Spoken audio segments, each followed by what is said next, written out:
नमस्कार, जनहित में आपका स्वागत है। मैं हूं आरिश अजहर आपके साथ। जनहित में आज हम बात करेंगे आतंक का अंत कब।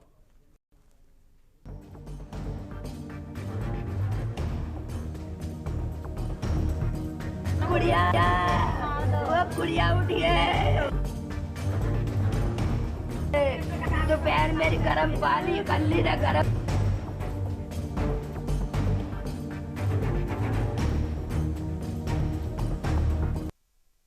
लेकिन इन सब के बीच सबसे पहले एक बड़ी खबर आपको राजधानी लखनऊ से बताने जा रहे हैं। अपर्णा यादव पर एफआईआर की मांग। केजीएमयू में हंगामा, मामले में एफआईआर की मांग। एफआईआर नहीं दर्ज होने पर डॉक्टरों ने हड़ताल की धमकी दी है। तो केजीएमयू मामला गर्माता जा रहा है। डॉक्टरों ने कल केजीएमयू ओपीडी बंद करने की बात कही है।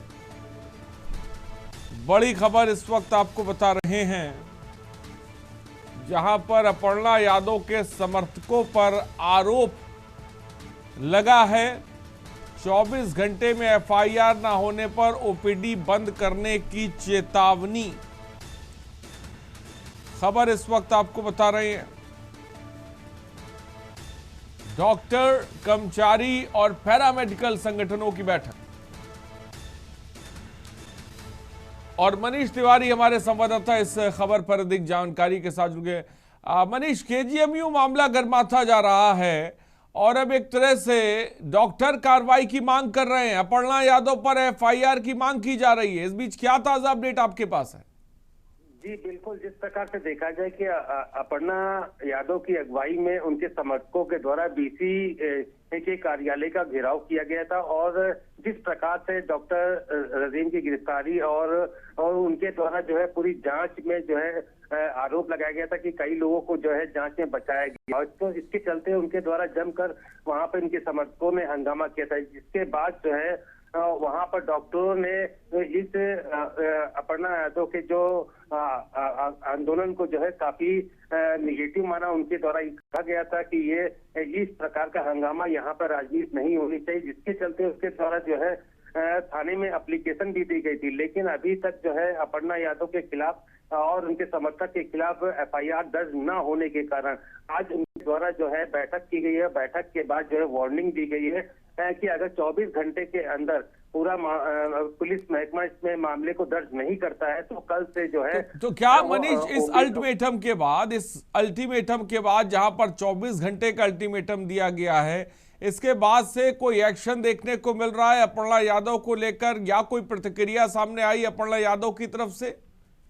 जी बिल्कुल, अगर देखा जाए अभी तक अपर्णा यादव ने इस पर कोई प्रतिक्रिया नहीं दी, लेकिन जिस प्रकार से जो है केजीएमयू प्रशासन ने जो है तहरीर दी थी थाने में, उसके बाद जो है वो अपर्णा यादव मुख्यमंत्री से जाकर के उन्होंने मुलाकात की थी और सारी रिपोर्ट दी थी। वहीं पर अब आज जो है केजीएमयू की जो बीसी हैं वो आज पूरे मामले पर जानकारी जो है मुख्यमंत्री को देने की बात सामने आ रही है। आज वो मुख्यमंत्री से मुलाकात करेंगी और जिस प्रकार से अपर्णा यादव के द्वारा जो उनके समर्थकों के द्वारा जो है काफी। ठीक है मनीष, आप बने रहिए हमारे साथ। के सिंह साहब, केजीएमयू के प्रवक्ता हमारे साथ हैं। के सिंह साहब, बहुत बहुत स्वागत है आपका के न्यूज पर। सर, क्या कहेंगे जो हमने देखा बीसी वर्सेस एक तरह से अपर्णा यादव चल रहा है, केजीएमयू का मामला लगातार गरमा रहा है, इन सब के बीच आप लोगों की तरफ से जो है मांग साफ तौर पे की जा रही है कि एक्शन हो, एफआईआर हो। फिलहाल क्या कहना चाहेंगे आप?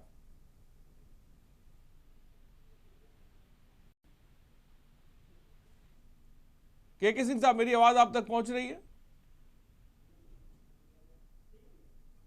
तो शायद मुझे लग रहा है उन तक मेरी आवाज नहीं पहुंच पा रही। लेकिन इस बीच बड़ी खबर आपको बता रहे हैं, 24 घंटे में एफआईआर दर्ज नहीं होने पर ओपीडी बंद रहेगा, ये अल्टीमेटम दे दिया गया है।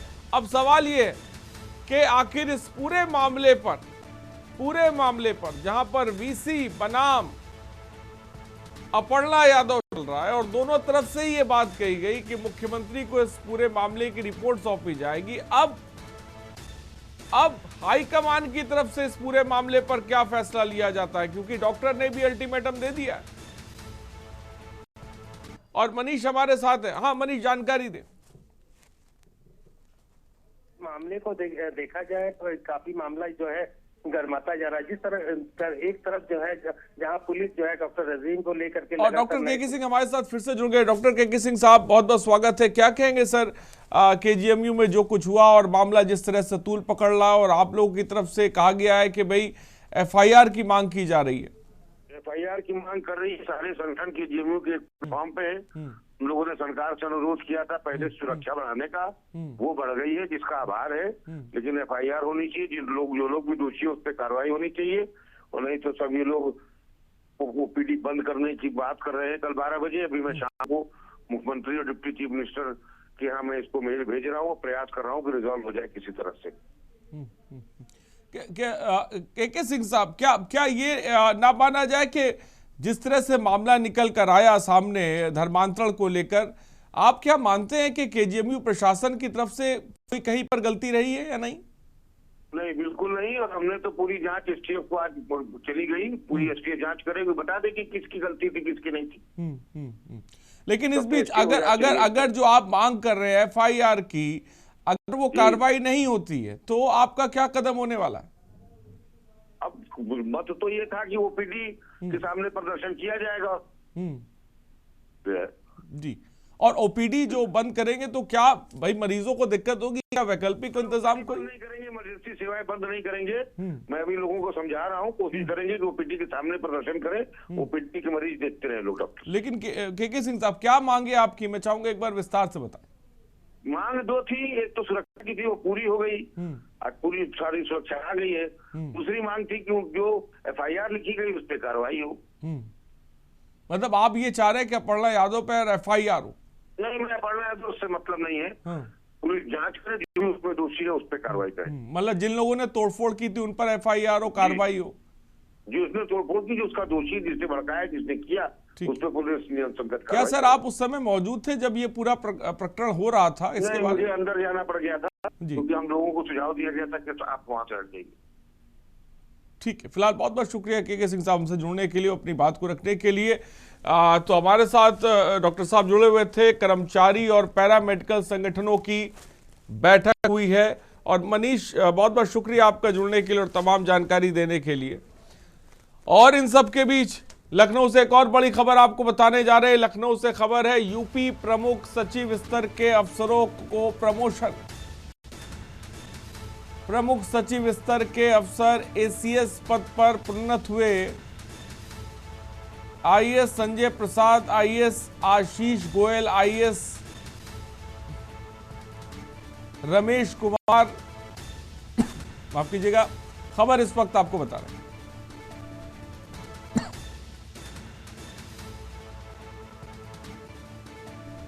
तो केंद्रीय प्रतिनियुक्त पर तैनात आईएएस मृत्युंजय कुमार नारायण बने प्रमुख सचिव। खबर इस वक्त आपको बता रही है।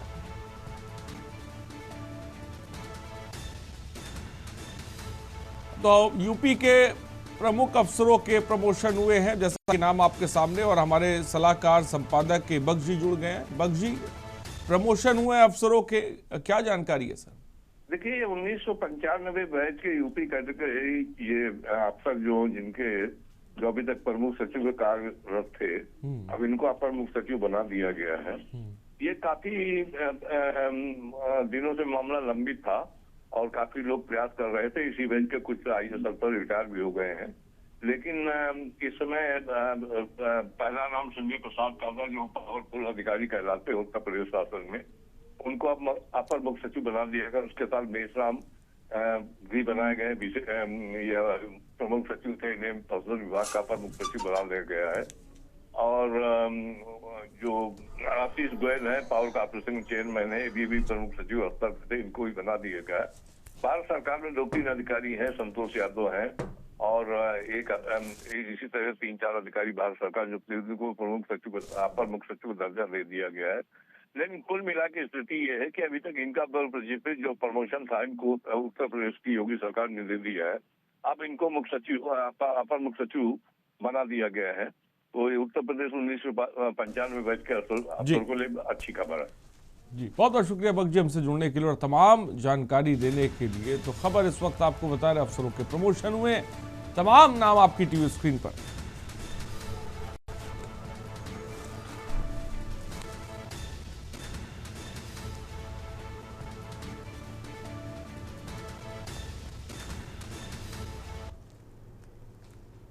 और आगे बढ़ते हैं अपनी खबर की तरफ। जनहित में जो आज मुद्दा हम लेकर बैठे हैं, उत्तर प्रदेश के संबल से एक ऐसी खबर सामने आई जिसने पूरे प्रदेश को झंझोर कर रख दिया। एक मासूम बच्ची जिसका भविष्य अभी शुरू भी हुआ था, उसे आवारा कुत्तों ने नोच खाया। प्रशासन की लापरवाही कहें या आवारा कुत्तों का बढ़ता खौफ, लेकिन आज एक और घर का चिराग बुझ गया। घटना संबल के हजरत नगर गड्डी थाना क्षेत्र के गांव पोटा की। यहां रहने वाले बंटी की 9 वर्षीय बेटी रिया गौतम, जो कि कक्षा 1 की छात्रा थी, शाम को खेत से वापस अपने घर लौट रही थी। तभी अचानक आवारा कुत्तों ने हमला किया और इतना हिंसक हमला किया कि बच्ची की मदद के लिए चीखती रही, तड़पती रही, लेकिन वे बेजुबान शिकारी उस पर टूट पड़े। जब तक गांव वाले लाठी डंडे लेकर आते, कुत्तों को भगाया जाता, तब तक मासूम रिया की सांसें थम चुकी थी। कुत्तों ने नोच नोच कर मासूम को मौत के घाट उतार दिया। लेकिन सवाल ये उठता है कि इन आवारा कुत्तों के आतंक से आम जनता को निजात कब मिलेगी। आज पोटा गांव में मातम पसरा और ग्रामीणों का गुस्सा 7वें आसमान पर है। प्रशासन कब जागेगा? किसी और मासूम की जान का क्या सिस्टम इंतजार कर रहा है? इन सब के बीच कई सारे आंकड़े भी हैं जो आपकी टीवी स्क्रीन पर हैं। 2024 में देश भर में कुत्तों के काटने के मामलों की अगर मैं बात करूं तो कुल 37,15,713 मामले दर्ज किए गए। 2023 में कुत्तों के काटने के 30,52,521 मामले दर्ज हुए। इन सब के बीच एक सवाल और बड़ा है कि नसबंदी और टीकाकरण की धीमी रफ्तार क्या एक बहुत बड़ी समस्या है? दुनिया में रेबीज से होने वाली हर तीसरी मौत भारत में होती है। यूपी में आवारा कुत्तों के हमलों में सबसे अधिक दर्ज होने वाले राज्यों में उत्तर प्रदेश शामिल है। और स्वास्थ्य मंत्रालय के आंकड़ों के मुताबिक अगर हम बात करें तो देश में 20% से 30% तक वृद्धि हुई है कुत्ते हमले जिस तरह से कर रहे हैं। और ये बहुत सोचने का विषय है। इसको लेकर सुप्रीम कोर्ट भी साफ तौर पर सख्त हुआ है। लेकिन जो आंकड़े हैं वो 20 से 30% बड़े हैं। इन्हीं को समझने की कोशिश करेंगे। और इन सब के बीच संबल की खबर खड़ी हुई है, जहां पर एक मासूम बच्ची को नोच नोच कर आवारा कुत्तों ने मौत के घाट उतार दिया। तमाम गेस्ट हमारे साथ जुड़े। अविरल मलिक बीजेपी के प्रवक्ता हमारे साथ जुड़ेंगे। द्रोण कश्यप समाजवादी पार्टी के नेता है, बहुत बहुत स्वागत है द्रोण हमारे साथ जुड़ने के लिए। डॉक्टर उपासना सिंह सोशल एक्टिविस्ट है, बहुत बहुत स्वागत है। डॉक्टर AP सिंह वरिष्ठ अधिवक्ता सुप्रीम कोर्ट के हैं, आपका बहुत बहुत स्वागत है। अनु बोस एनिमल लवर है, हमारे साथ जुड़ गई, बहुत बहुत स्वागत आपका है। खुशबू सिंह पशु प्रेमी है, वो भी हमारे साथ जुड़ गई, बहुत बहुत स्वागत है। और रईस अलवी संबल से हमारे संवाददाता भी हमारे साथ हैं। और अविरल भी हमारे साथ जुड़ गए, अविरल मलिक बीजेपी के प्रवक्ता, बहुत बहुत स्वागत है। आप सबों का बहुत बहुत स्वागत है। और सबसे पहले सीधे रुख करते हैं, रईस मेरी आवाज आप तक पहुंच रही है? रईस, संबल की खबर जहां पर कुत्तों का आतंक देखने को मिल रहा है, संबल का प्रशासन क्या कर रहा है? एक मासूम बच्ची को नोच नोच कर खा जाना, मैं बता नहीं सकता हूं। जो तस्वीरें हमारे पास आई हैं हम दिखा नहीं सकते, हमने इसलिए ब्लर करके रखा है। लेकिन आखिर संबल का सिस्टम क्या कर रहा है? क्योंकि ये पहली मौत नहीं है, इससे पहले भी कुत्तों के काटने से 4 मौतें संबल में हो चुकी हैं। रईस, ताजा जानकारी दे सबसे पहले। देखिए, मैं बिल्कुल बता जाऊंगा। जनपद संबल के हयातनगर गढ़ी एक थाना क्षेत्र का ये पूरा मामला है। यहाँ पर एक 9 साल की जो बच्ची थी, छात्र थी, जो कक्षा 1 की पढ़ती थी, वो रविवार की शाम के लिए करीब 4 या 5 बजे के लगभग युवक खेत के लिए गई थी। फिर वो वापस अपने घर के लिए आ रही थी। तभी उसी बीच वहाँ गांव के किनारे पर करीब 20 से 25 आवारा कुत्ते थे, जो कि उस मासूम बच्ची को उन्होंने घेर लिया और घेरने के बाद उसे नोचते हुए एक गेहूं के खेत में ले गए।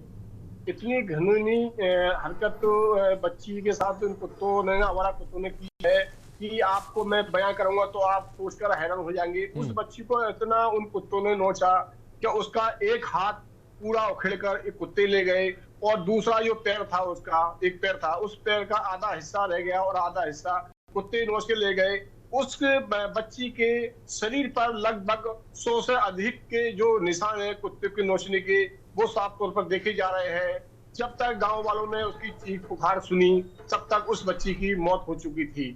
इतनी भयानक वाली मौत को देखकर गांव के आसपास के लोगों की रईस बच्ची की मौत हो गई, रईस बच्ची की मौत हो गई, दर्दनाक तरीके से मौत हो गई, लेकिन संभल का सिस्टम क्या जिंदा हुआ है? क्या वो भी मुर्दा हो गया है?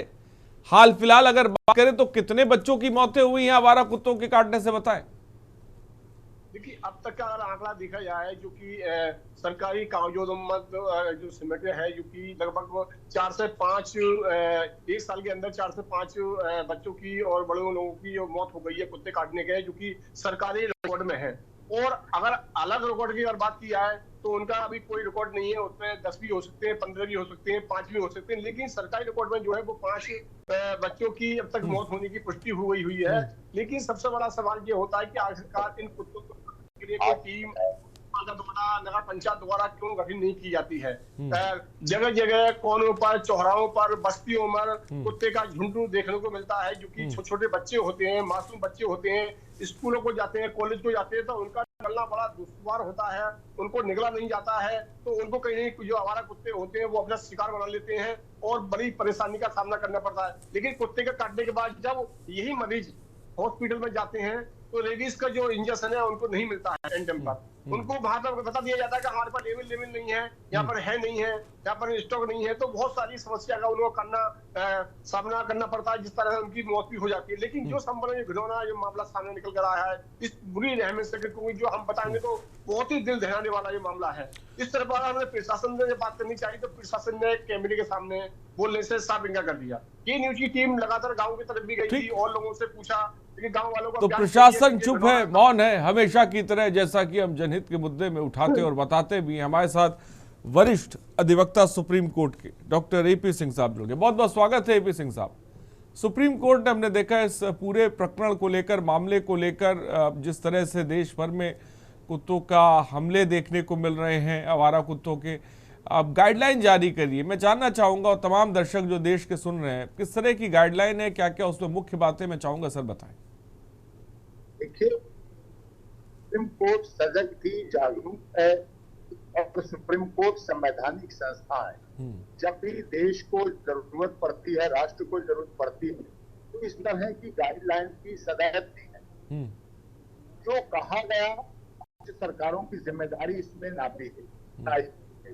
रेबीज के इंजेक्शन, अगर रेबीज के इंजेक्शन लगे होते, प्रॉपर शासन ने, लोकल प्रशासन ने दिया होता, तो शायद एक बच्ची की मौत नहीं होती। अब बात आती है वाइल्ड लाइफ की, बात आती है एनिमल प्रोटेक्शन की, बात आती है वन्य जीव संरक्षण की। अगर कोई ये कह दे कुत्तों को एकदम बाहर कर दो शहर से, गांव से, तो जमीन नहीं छीनी, इंसान ने कुत्तों को आसरा छीना, घर छीना, वहाँ कोठी, बंगले, mall, highway, multi storey building बनाई है। ये सबको जानकारी है। कुत्ते भी जीव हैं, जीव की भी रक्षा होनी चाहिए। हमारा देश अहिंसावादी देश है। अगर कुत्तों को निकालते, अगर हमारी ऐतिहासिक परंपरा कहें, सनातन धर्म की परंपरा कहें, तो कुत्ते हमारे, पहली रोटी गाय की, दूसरी रोटी कुत्ते की। कुत्ते हमारे जीवन का नहीं है, हमारे पालतू हैं, घर में रहने वाले हैं और घर में रहते हैं। अब उनको इंजेक्शन रेबीज कौन लगाएगा? शासन प्रशासन लगाएगा, लगवाएंगे लोगों को रहनी चाहिए, करनी चाहिए। लेकिन एपी सिंह साहब, आपको लग रहा है कि जो राज्य सरकारें हैं इस मसले को लेकर उतना सीरियस नजर आ रही हैं? क्योंकि आंकड़ों पर अगर हम नजर डालें तो स्वास्थ्य मंत्रालय के अनुसार देश में 20% से 30% तक वृद्धि हुई है। इस हमलों की बात अगर करें, वृद्धि हुई है मामलों में।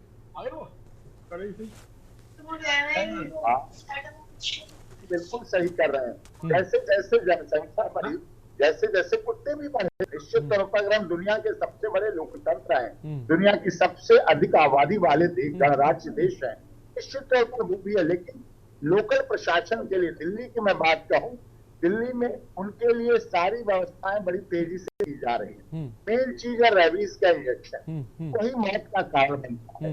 वो हो जा लग जाएगा जीव की तरह, अन्य पशुओं की तरह हमारा पेट है, घरेलू है।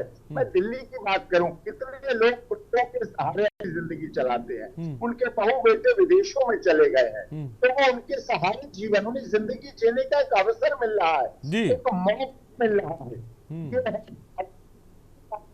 की बात करें तो काल भैरव है, काल रात्रि है। इस तरह से अगर हम फ्री के चौकीदार की बात करें तो गांव में, मोहल्ले में वो पहचानते हैं, उनकी स्मेलिंग पावर है कि व्यक्ति यहाँ का मूल निवासी है या बाहर का है। बड़ी बात डॉक्टर एपी सिंह साहब आपने कही, और हाँ और ये बात मैं नहीं कर रहा। देखिए, मैं तो धन्यवाद करता हूँ न्यूज का, आपने इस गंभीर विषय को कारण रखा। तो पैनलिस्ट हैं, सभी तरह की बात करने वाले, सब सरकार को भी शामिल किया, सामाजिक लोगों को भी शामिल किया और उनको भी शामिल किया। अगर हम इस धार्मिकता के आधार पर देखें तब भी, अगर हम सरकार के हिसाब से देखें तब भी, अगर हम देवी पहलवानिया फिल्म देखें तो उसके आधार पर भी, फ्री के चौकीदार की बात करें तो वो भी, इस तरह की लगातार सामाजिक संरचना की बात करें तो हमारे यहाँ जीवों की रक्षा करने का काम, सनातन धर्म की तो मैं कह सकता हूँ और दूसरे धर्म की नहीं कह सकता, लेकिन सनातन धर्म में तो वन्य जीव संरक्षण की बात की गई। हमारी सरकार भी करती है वन्य जीव संरक्षण, वनों के संरक्षण, वनों के पशुओं के संरक्षण। ये बात बहुत अच्छी है एपी सिंह साहब कही, और इंसानियत ही है ये। देखिए, धर्म से ऊपर किसी भी धर्म से ऊपर सबसे बड़ी चीज इंसानियत है। और हम भी ये चाहते हैं कि इस तरह के जो हमले हो रहे हैं जिसमें मासूम बच्चों की जान जा रही है, उसको लेकर एक सिस्टम मजबूत कदम उठाए, तो कम से कम इस तरह की खबरें सामने ना आए जहां पर किस तरह से बच्ची को नोचा गया संभल में। और न जाने इससे कितने मामले हैं जो हम आपको दिखाते भी रहते हैं। रुकते छोटे से ब्रेक के लिए, चर्चा जारी रहेगी।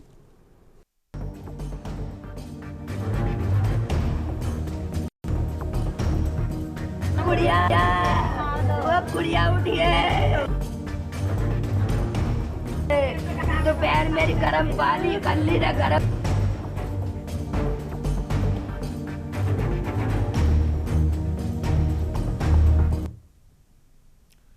तो हम बात कर रहे हैं आवारा कुत्तों का, जिस तरह से आतंक देखने को मिल रहा है, और उन सब के बीच कोर्ट की प्रमुख बातें, जिसमें सुप्रीम कोर्ट की तरफ से बात कही गई, सार्वजनिक सुरक्षा बहुत ज़रूरी है, संवेदनशील क्षेत्रों से आवारा कुत्तों को हटाना चाहिए, पशु कल्याण और संतुलन की बात कही गई है, नसबंदी और टीकाकरण की साफ तौर पे बात कही गई है, और राज्य सरकारों को फटकार भी लगाई गई है। जिन राज्यों ने जवाब दाखिल नहीं किए थे उन्हें कोर्ट ने फटकार लगाई और कहा कि वे अपनी जिम्मेदारी से बच रहे हैं। ये बात साफ तौर पर सुप्रीम कोर्ट की तरफ से कही गई है। लेकिन इन तमाम चीजों को लेकर राज्य सरकार कितनी जागी, ये बड़ा सवाल है। तमाम गेस्ट हमारे साथ हैं। गिरीश, एक दर्शक हमारे साथ जुड़े। गिरीश जी, अपनी बात को रखें।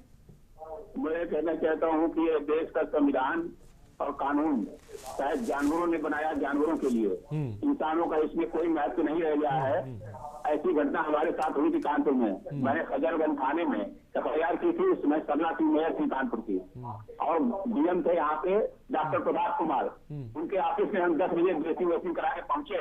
वो नहा रहे थे, तुरंत बाहर आए और हमारी एप्लीकेशन पढ़ने के बाद वो बैठ गए अपने कचहरी में जाया लेके, और हमारी बात सुनने के लिए बैठे। वहाँ बजरंग दल के लोग भी बैठे हुए थे। फिर हमने वहाँ जो स्पीच दी, उसके बाद बजरंग दल वाले भाग खड़े हुए, और इसके बाद उन्होंने जो भगवान करे वो ये 100 साल तक हमारे डॉक्टर प्रभात कुमार, उन्होंने ऐसी लिखा पढ़ी की तो सारे मंत्रालयों से कंसर्न हो गए आई, और इस देश के सारे कुत्ते मारने का सार्वजनिक रूप से आर्डर हुआ था, और उस आर्डर को मद्रास हाई कोर्ट में स्टे कराया गया दवा कंपनियों की तरफ से। और वे कुत्ते जो गुण की बातें करते हैं, वक्त की थोड़ी सी कमी, हमारा जानवर इन दोनों में अंदर नहीं करते। ये बच्चा जो मारा गया है, इनके माता पिता को हमारा फोन नंबर दीजिए, वो हमसे बात करें, अपने थाने में एफआईआर करें, योगी के खिलाफ, मोदी के खिलाफ। ठीक है गिरीश जी, बहुत बहुत शुक्रिया हमसे जुड़ने के लिए, अपनी बात को रखने के लिए। हमारे साथ तमाम एनिमल लवर भी जुड़े हुए हैं, प्रवक्ता भी जुड़े हुए हैं। सबसे पहले सीधे रुख करते हैं अनु बोस के पास। अनु बोस जी, क्या कहेंगे आप, जिस तरह से आवारा कुत्तों का आतंक देखने को मिल रहा, आवारा हो या पालतू हो, और सुप्रीम कोर्ट की उस पर जो साफ तौर पे राज्य सरकारों को जो फटकार है, क्या कहेंगे उन सब के बीच ये हादसे, संभल और न जाने कहां कहां से हादसे आ रहे हैं, मासूम बच्चे अपनी जान गंवा रहे हैं, इस स्थिति को लेकर क्या कहना चाहेंगे आप? कि मैं इस पे पहले यही चीज कहूंगी, जैसे हमारे senior advocate doctor AP Singh ji ने जो कहा, यहाँ पे सबसे बड़ी फेलियर हमारे सरकार की है। अगर सरकार ने पहले ही स्टेरिलाइजेशन और वैक्सीनेशन प्रोग्राम रखा होता तो आज के डेट पे इतनी पॉपुलेशन नहीं बढ़ती। आज जो ये मुद्दा उठा है सुप्रीम कोर्ट में दिल्ली को लेके कि वहां पे इतने सारे केसेस आ रहे हैं, इसका मतलब कहीं ना कहीं दिल्ली की गवर्नमेंट और म्युनिसिपल कॉर्पोरेशन फेल हो गई।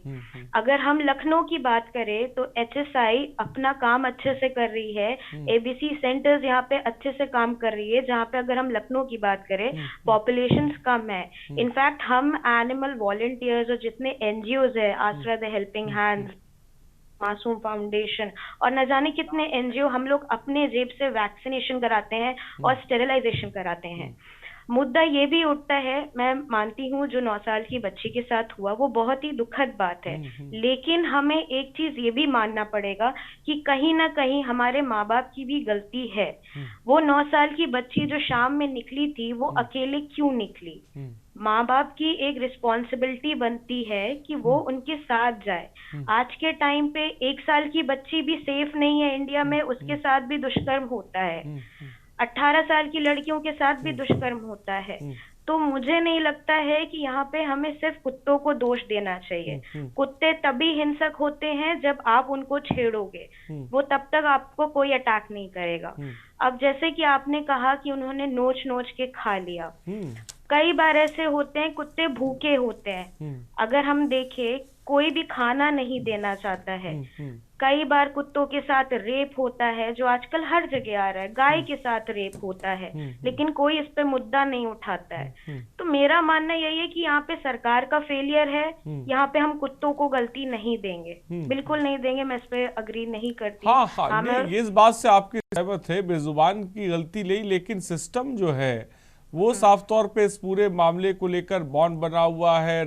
और यही बात है कि सुप्रीम कोर्ट को लेकर इस पूरे मामले को लेकर टिप्पणी करनी पड़ी। मैं आऊंगा आपके पास, एक गेस्ट हमारे साथ और है, सोशल एक्टिविस्ट है डॉक्टर उपासना सिंह। उपासना सिंह जी, आप किस तरह से देखती हैं ये जो बढ़े हुए मामले, जहां पर कुत्तों के हमलों की जो तादाद है वो बहुत ज्यादा बढ़ चुकी है, इसके पीछे बड़ी वजह आपको क्या नजर आ रही है? सबसे बड़ी वजह तो लापरवाही है, सरकार की लापरवाही है और हमारे समाज की लापरवाही है। क्योंकि चाहे शहर हो चाहे गांव हो, ये जो आवारा पशु होते हैं इनके प्रति किसी की कोई जिम्मेदारी दिखाई नहीं देती है। शहरों में भी आप देखिए, अक्सर आप हर दिन खबर सुनते हैं, सोसाइटीज में, अच्छी अच्छी सोसाइटीज में भी सड़कों पे ज्यादा से ज्यादा लोग क्या करते हैं, ब्रेड खिला देंगे, उनको रोटी डाल देंगे, उनको हिला लेंगे और धीरे धीरे वो इतना ज्यादा आतंक हो जाता है ऐसे जानवरों का। इसके अलावा वो कुछ नहीं कर सकते। जैसा आपने पिछले दिनों एक न्यायाधीश ने कहा भी था ना कि अगर आपको इतना है तो प्रॉपर उनका केयर करिए, उनको अपने घर लेके जाइए, उनको कुछ रखने की व्यवस्था करिए। जो लोग पशुओं का प्यार करते हैं, पशुओं का देखभाल नहीं कर सकते, तो उनको इस तरीके की बातें कहने का अधिकार नहीं है।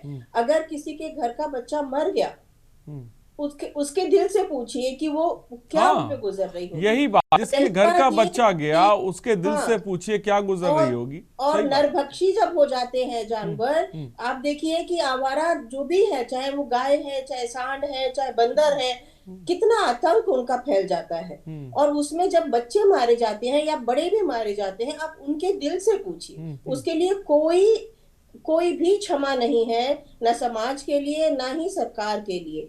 कुछ ना कुछ प्रबंध उनको ऐसा करना चाहिए जिससे कि इस तरीके की घटनाएं ना हो। और आप इसकी कोई भी जस्टिफिकेशन नहीं दे सकते हैं कि कोई जस्टिफिकेशन इसका नहीं है कि वो भूखे थे या उनके साथ ये होता है, वो ये होता है। ये सरकार इसके लिए जिम्मेदार है। एक बच्चा चला गया, बहुत बड़ी बात देखिए एक बच्चा चला गया, एक मासूम बच्ची जिसकी उम्र 9 साल की थी, रिया गौतम नाम था। हुई है, मतलब अपने ये सोच के रूह कांप शाम को जाती अपने घर जा रही थी, और मैं तब दिखा नहीं सकता हूँ आपको, तस्वीरें नहीं दिखा सकते, हमने ब्लर की हैं। इतनी मतलब बता नहीं सकता हूँ कि नोच नोच के पूरा खा गए, मतलब बहुत दुखद तस्वीर देखने को मिली। और ना जाने ऐसे कितने हमले होते हैं, बच्चों पर हमले हो रहे हैं और खबरें भी आती रहती है, जिसको लेकर कोर्ट को आगे आना पड़ गया। लेकिन हम ये देख रहे हैं कि इसको लेकर सिस्टम क्यों नहीं एक्टिव हो रहा है, वो क्यों नहीं जाग रहा है, क्यों नहीं सही तरीके से वैक्सीनेशन हो रही हैं, क्यों नहीं सही तरीके से जो सुप्रीम कोर्ट की गाइडलाइन है उसको लेकर माना जा रहा है। द्रोण कश्यप जी क्या कहेंगे, फिर मैं अविरल जी आपके पास आता हूं।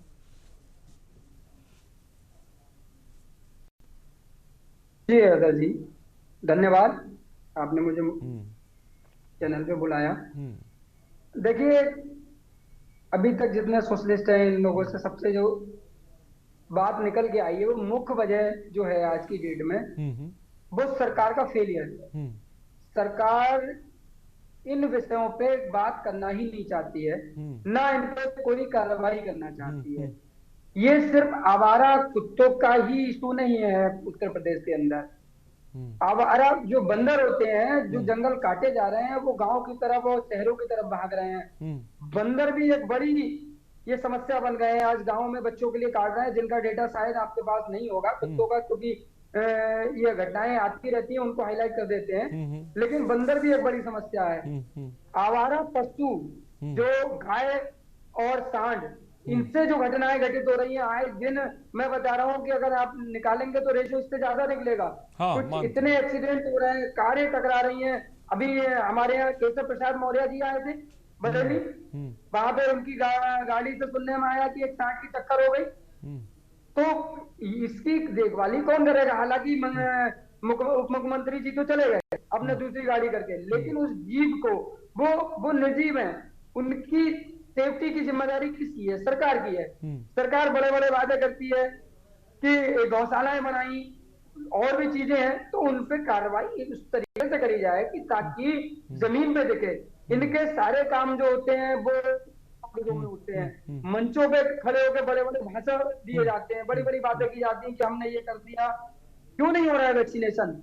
इसकी जिम्मेदारी कौन लेगा? ठीक, मैं आता हूं अविरल जी। हाँ ठीक, मैं आता हूँ द्रोण कश्यप। हाँ जल्दी से, अच्छी बात की। इसकी जिम्मेदारी की नहीं है, समाजवादी पार्टी की नहीं है, किसी दूसरी पार्टी की नहीं है। इसकी जिम्मेदारी सरकार की है। वो आके सामने कहे कि हाँ ये हमारा फेलियर है। मैं तो चाहूंगा द्रोण जी, इस विषय को विपक्ष को भी मुद्दा बनाना चाहिए। हम नहीं देखते हैं कि कहीं ये मुद्दा है। मैं आऊंगा आपके पास। अविरल मलिक जी, डेटा हमारे सामने कहेंगे तो मैं दोबारा बता दूंगा, 24 का बता दूंगा, 23 का बता दूंगा। इतने बड़े पैमाने पर बच्चों पर हमले हो रहे हैं, बड़ों पर हमले हो रहे हैं। 20 से 30% की वृद्धि हुई है। भले एपी सिंह साहब कह रहे हैं आबादी बड़ी है, मैं मानता हूँ, लेकिन ये जो स्थिति बन गई है जहाँ पर मासूम बच्चे, संभल की एक खबर, 4 जाने उससे पहले गई हैं, कैसे रोक लगाएंगे? सिस्टम क्या कर रहा है? क्यों नहीं रेबिस को लेकर नसबंदी को, टीकाकरण की जो रफ्तार हम देख रहे हैं धीमे, ये कैसे बढ़ेगी? क्या कोई प्लानिंग है आपको इस मसले को लेकर, इस मुद्दे को लेकर? निश्चित रूप से गंभीर विषय, और आपने विषय उठाया, आपका हृदय से आभार, धन्यवाद। और उसके साथ साथ डॉक्टर एपी सिंह साहब भी इस विषय पे कह रहे थे, निश्चित रूप से मैं इस बात से पूर्ण रूप से सहमत हूं। जहां तक विषय एक तरीके से कोठियों का, बंगलों का और अर्बनाइजेशन का, तो जिस तरीके से हमने जानवरों की जगह को ऑक्यूपाई करने का काम किया है वो तो सर्वविदित है। और उसके साथ साथ जहां तक विषय एक तरीके से स्थानीय स्तर पे जो घटना घटित हुई है, ये बहुत ही दुर्भाग्यपूर्ण है, दुखद है, निंदनीय है। और उसके साथ साथ एक डेटा मैं अविरल जी आपके सामने रख दूं, एक डेटा मैं आपके सामने रख दूं। आपने बताया कि एक जगह का मामला नहीं है, उत्तर प्रदेश आवारा कुत्तों के हमलों में सबसे अधिक दर्ज होने वाला राज्य है, ये डेटा कह रहा है। आपको पता है? हाँ बोलें। बिल्कुल, निश्चित रूप से जहां तक विषय स्थानीय स्तर पे जो भी लोग हैं जिनकी जिम्मेदारी है और जिनकी त्रुटि रही, उनके ऊपर उन्हें चिन्हित करके एक तरीके से कठोरतम कार्रवाई करने का काम हमारी सरकार करेगी, इसमें किसी रूप में दुराय नहीं है। और उसके साथ साथ जांच की जाएगी, जांच के आधार पे कठोरतम कार्रवाई ऐसे लोगों के विरुद्ध होगी जिनकी भी इसमें ढिलाई रही है। और ये जो घटना घटित हुई है ये तो बहुत ही दुर्भाग्यपूर्ण है, दुखद है। और जो बच्ची नहीं रही है हम सबके बीच में, आपके टीवी चैनल के माध्यम से मैं ईश्वर से प्रार्थना करना चाहूंगा कि उनकी आत्मा को शांति मिले। और उसके साथ साथ जहां तक विषय एक तरीके से इस घटना का, तो बहुत ही दुखद है और जो भी लोग इसके लिए इस त्रुटि के लिए जिम्मेदार होंगे नहीं, जो जिम्मेदार है अब्दुल मलिक जी, जो जिम्मेदार है वो कैमरे पे नहीं आ रहे हैं, जो जिम्मेदार है वो बोलने को तैयार नहीं है, पता नहीं क्या कर रहे हैं। मुझे लग रहा है कि कमरे में बैठे हुए हाथ ताप रहे हैं। डॉक्टर एपी सिंह साहब, अविरल जी जो कि बीजेपी के प्रवक्ता अपनी दलील दे रहे हैं, एक मासूम की जान चली गई और डेटा भी मैं लगातार सामने इसलिए रख रहा हूं कि गंभीर विषय पता लगे, ये इतना हल्का मामला नहीं है। क्या कहेंगे, क्या राज्य सरकारें और खासकर उत्तर प्रदेश जो नंबर 1 हो रहा है, आपको लग रहा है कि मौजूदा वक्त में आवारा कुत्तों को लेकर क्या उस तरीके से सरकारें काम कर रही हैं, सिस्टम काम कर रहा है मौजूदा वक्त में, या सिर्फ खाना पूर्ति हो रही है कागजों पर? ऐसा नहीं है। उत्तर प्रदेश की बात मैं कहूँ, उत्तर प्रदेश की सरकार जीवंत है, निष्पक्ष, निस्वार्थ, निडर होके सभी के लिए कार्य कर रही है। अगर उन्होंने नारा दिया सबका साथ, सबका विकास, सबका विश्वास और सबके साथ न्याय, तो डबल और ट्रिपल जन की सरकार सबके लिए काम कर रही है। हाँ, दायरे बड़े हैं, जिम्मेदारियां बड़ी हैं, कुत्तों की भी जिम्मेदारियां सरकार पे है, जो जिम्मेदारी हमारी सामाजिक होती थी, लेकिन सुप्रीम कोर्ट ने हमारी सरकार पे लगाई। अब सरकार उसके करने को तैयार है। अगर पालिकाओं को भी बाउंड किया गया है, सामाजिक संस्थाओं को भी बाउंड किया गया है, तो निश्चित अगर बात करूं जहां संभल की घटना है, जिम्मेदारी से कोई एक दिन के लिए तो बच सकता है। वो न्यूज का इतना हिम्मत करने का, क्योंकि राष्ट्रीय स्तर पर क्यों न्यूज की खबर देखी जाती है और उस पर सरकार भी एक्शन लेती है, एक्शन भी लिया है, ऐसा नहीं है, लेकिन फिर भी हमें कुत्तों के... सर, एक आंकड़ा रखूं अगर मैं आपके सामने, डॉक्टर एपी सिंह साहब, दुनिया में रेबिस से होने वाली हर तीसरी मौत भारत में होती है। क्या कहेंगे सर इसको लेकर? देखिए, भारत इतना दुनिया का विकसित है, अभी विकासशील स्थिति और विकसित के बीच बड़ा दायरा होता है। मोदी की सरकार ने सबके लिए अच्छे काम किए, तो विस्तार से कर रहे, पिछली सरकारें नहीं कर पाई, जो जिम्मेदारी उनकी थी उन्होंने नहीं किया, इस बात को मानना पड़ेगा। लेकिन अब जब हमारी सामाजिक संरचना है कि मनुष्य के लिए जब अन्न बच रहा था, नहीं सर, आप सामाजिक संरचना की बात कर रहे हैं, वो अपनी जगह, लेकिन क्या मासूम बच्चे की जान की अहमियत नहीं है? ये सिस्टम जो चुप बैठा हुआ है, ये कैमरे पे बोलने को तैयार है, क्या ये गलत नहीं है? नहीं, निश्चित तौर पर सामाजिक संरचना एक अलग विषय मैं मानता हूं, लेकिन हकीकत भी तो देखनी पड़ेगी ना सर। देखिए, हमारे जिला प्रशासन का इतना तगड़ा नियंत्रण हो सकता है या तो उसे दुर्घटना भी माने,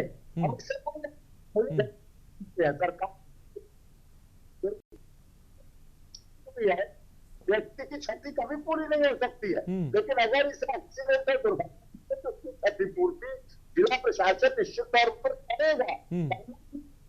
लेकिन हमें जागरूक होना है, नगर पालिकाओं को भी, एनजीओ को भी, संस्थानों ठीक, मैं आता हूं एपी सिंह साहब, आपने बात की, मैं आता हूं जो हमारे साथ खुशबू सिंह जी।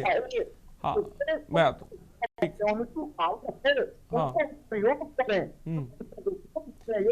मैं आता हूँ। अब अनुभव जी, आपको क्या लगता है किस तरह के कदम उठाने की जरूरत है ताकि के इस तरह के मामले कम हो? क्या एक्शन प्लान बनाने की जरूरत है? अगर आपके जहन में कुछ, मैं चाहूंगा सरकार के नुमाइंदे भी बैठे हुए हैं, तमाम देश के लोग सुन भी रहे हैं, तो मैं आपसे जानना चाहूंगा कि किस तरह के कदम उठाने की जरूरत है, इम्प्लीमेंट करने की जरूरत है ताकि के मासूम बच्चों की जान बचे, आवारा जो कुत्ते हैं वो भी अपनी जगह सुरक्षित रहे। क्या करने की जरूरत है, आपको क्या लगता है? अनुभव जी। देखिए, इसमें सबसे पहली चीज पहले भी था कि ह्यूमेन और साइंटिफिक मेथड्स अपनाना है। पहले तो हमें स्टेरिलाइजेशन कराना है, वैक्सीनेशन कराना है। आज की डेट पे इंडिया में शेल्टर्स है ही नहीं। जब सुप्रीम कोर्ट ने पहला ऑर्डर दिया था कि हम सारे कुत्तों को शेल्टर में डालेंगे, बट शेल्टर की व्यवस्था नहीं। अगर आप आज के डेट पे गौशाला में जाएंगे, सरकारी गौशाला में, वहां पे गायों की हालत बद से बदतर है। आप ये चीज मानते हैं? इनफैक्ट कुत्तों के भी कई शेल्टर है, सरकारी हॉस्पिटल्स है जहाँ पे डॉक्टर्स अवेलेबल नहीं है, मेडिसिन नहीं है, कुछ नहीं है, तो इलाज कहाँ से होगा?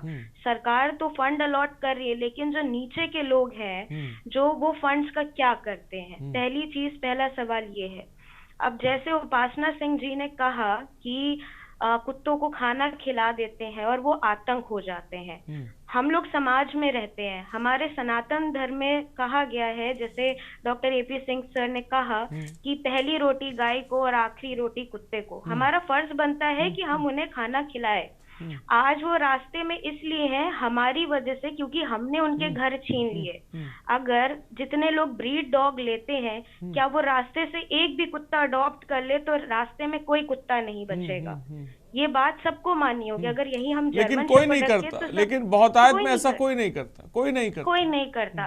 तो यही कारण है, ये आवारा हमारी वजह से बने जो आज इनको नाम दिया जा रहा है। इसका एक ही मेथड है, अडॉप्ट करना, लेकिन लोग आना नहीं चाहते, ये बोल के कि अरे वो तो देसी कुत्ता है, हम क्यों ले।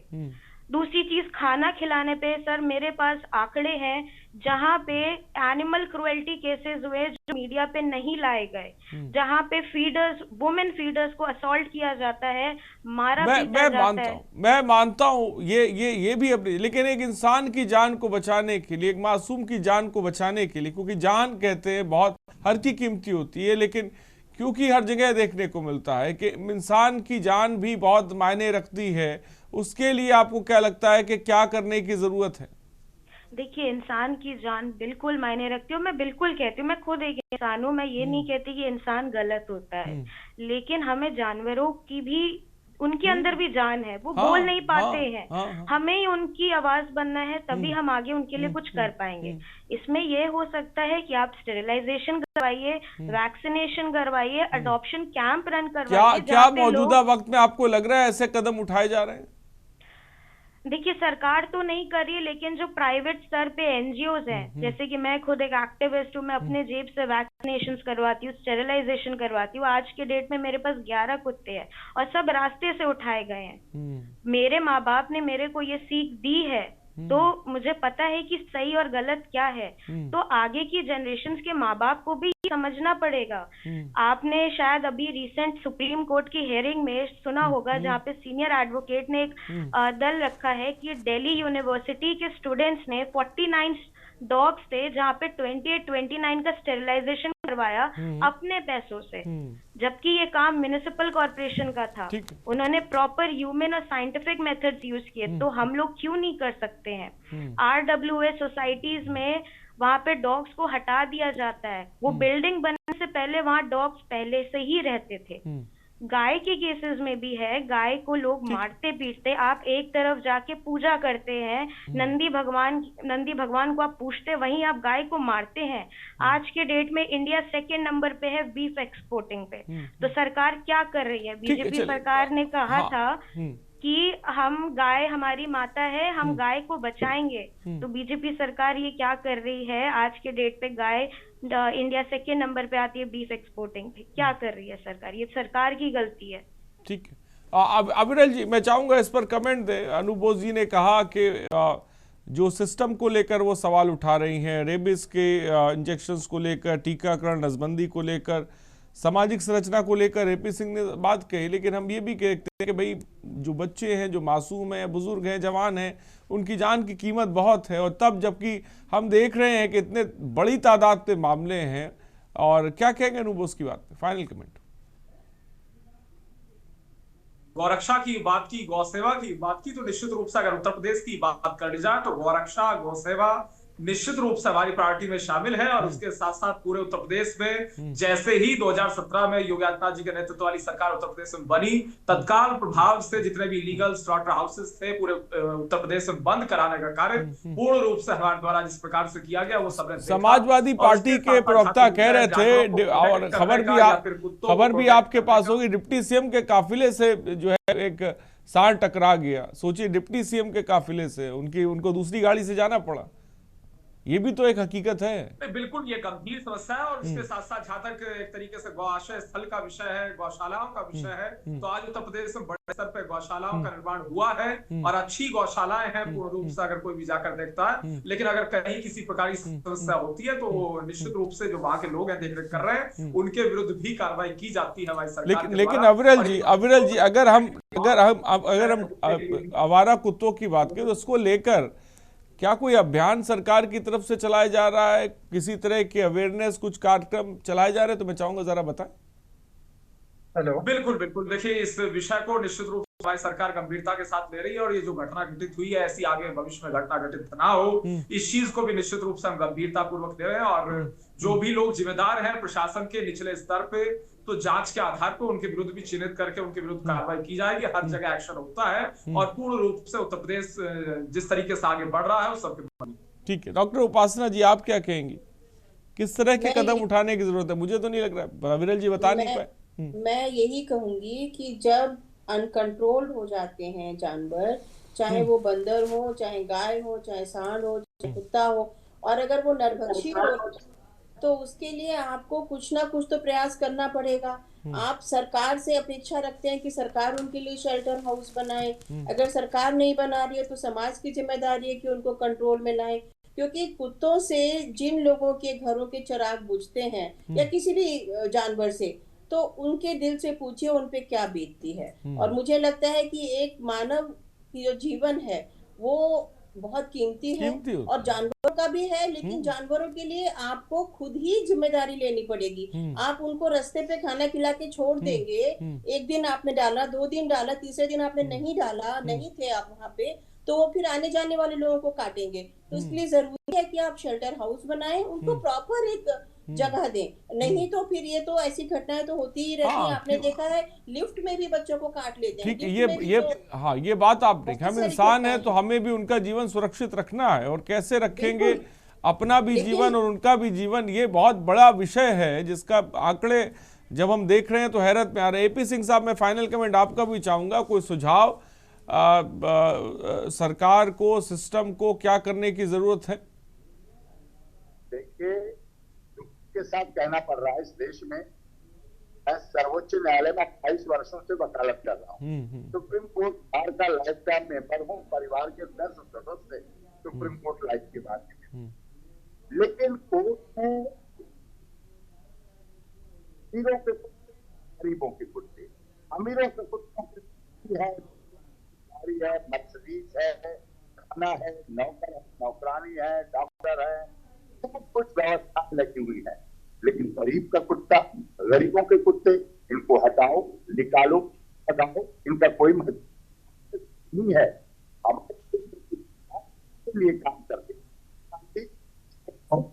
कहे गए आए, जीव हत्या हिंसा है, किसी को दुखी करना भी अहिंसा है, हिंसा है, तो हमें अहिंसा होना है। हमें कुत्तों के लिए प्रॉपर शेल्टर अभी विषय आए हैं, जब से आबादी बढ़ी है तो उनकी व्यवस्था घटी है। देखिए, हाईवे बने, लोगों ने मुआवजा लिया, उसकी जगह ठेकेदार ने बनाने में पैसे कमाए, घर छिन गया, गाड़ी लेके उस पर जा रहे मस्त। बड़ी बात डॉक्टर एपी सिंह साहब के, आपकी आवाज़ हम तक नहीं आ पा रही है। फिलहाल बहुत बहुत शुक्रिया डॉक्टर अविरल मलिक जी आपका जुड़ने के लिए, द्रोण कश्यप जी आपका बहुत बहुत शुक्रिया, उपासना जी बहुत बहुत शुक्रिया, अनुभव जी बहुत बहुत शुक्रिया, एपी सिंह साहब बहुत बहुत शुक्रिया, खुशबू आपका बहुत बहुत शुक्रिया। तो आपने देखा कि हम इंसान हैं और हमारा भी फ़र्ज़ बनता है कि जानवरों की ज़िंदगी भी मायने रखती है और इंसान की ज़िंदगी भी मायने रखती है, लेकिन इन सब के बीच सिस्टम भी बहुत मायने रखता है कि आखिर वो क्या कर रहा है। क्या सही तरीके से टीकाकरण हो रहा है? क्या सही तरीके से शेल्टर होम बनाए जा रहे हैं? क्या सही तरीके से रेबिस के इंजेक्शन जो है उपलब्ध हैं? और इन सब के बीच सबसे बड़ा सवाल ये है कि आवारा कुत्तों को लेकर जो अडॉप्शन की बात अहम कही गई, उस पर क्यों नहीं ध्यान दिया जा रहा है? जागरूकता अभियान क्यों नहीं चलाए जा रहे हैं? अगर ये सब चीज़ें नहीं होंगी तो कैसे आवारा कुत्तों का जिस तरह से हमले हैं, जिस तरह से मासूमों की जान जा रही, उस पर रोक कैसे लगेगी? ये बड़ा सवाल है। फिलहाल जनहित में इतना ही, बने रहिए हमारे साथ। नमस्कार। गोल्डी मसाले लाए हैं फ्रेश लॉक टेक्नोलॉजी, जो रखे